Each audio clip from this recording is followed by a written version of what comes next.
A potential strike drawing closer amid contract negotiations between Detroit's big three automakers and the UAW, representing nearly 150,000 auto workers. The impact of what happens will be felt by much more than the auto workers and makers. Now, according to a report in January, there are 561 auto, engine, and parts manufacturers here in America. 7 Action News reporter Simon Shayket talks to one supplier in Sterling Heights about what's unfolding and the possible domino effect.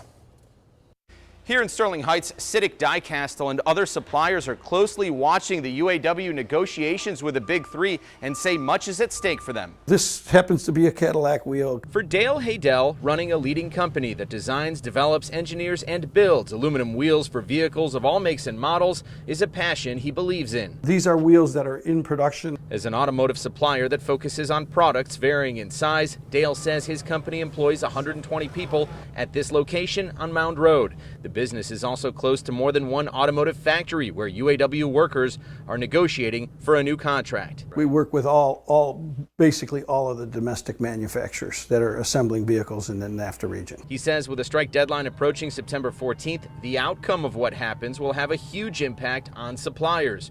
Right now, the UAW is asking for double-digit pay raises, eliminating tiers, restoring pensions, a 32-hour work week, and better health care. The big three have pledged to negotiate in good faith as things continue.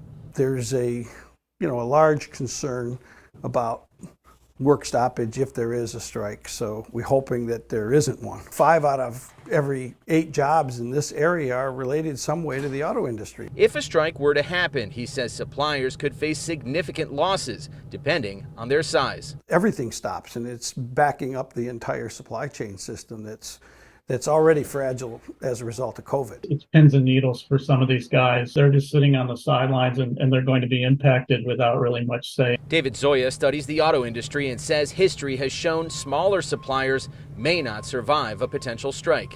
It'll be pretty crucial and could impact a lot of them pretty severely. With a massive amount of parts shipped across the country daily, factories often rely on everything from engines to transmissions to doors, brakes, and more being delivered. Dale tells us the overall footprint the industry has on our economy is profound. The restaurants, the hotels, everything associated in this town is related to the auto industry. The real problem becomes if it's an elongated or prolonged situation, if there isn't a settlement. You can see all the way up to President Biden. He's watching the situation. The economy goes the way the automotive companies go. Suppliers like this one tell us they are in daily communication with the big three, and they are continuing to closely monitor those negotiations. From Sterling Heights, Simon Shayket, 7 Action News. Certainly a big deal. A lot of people have their fingers crossed. Thank you, Simon.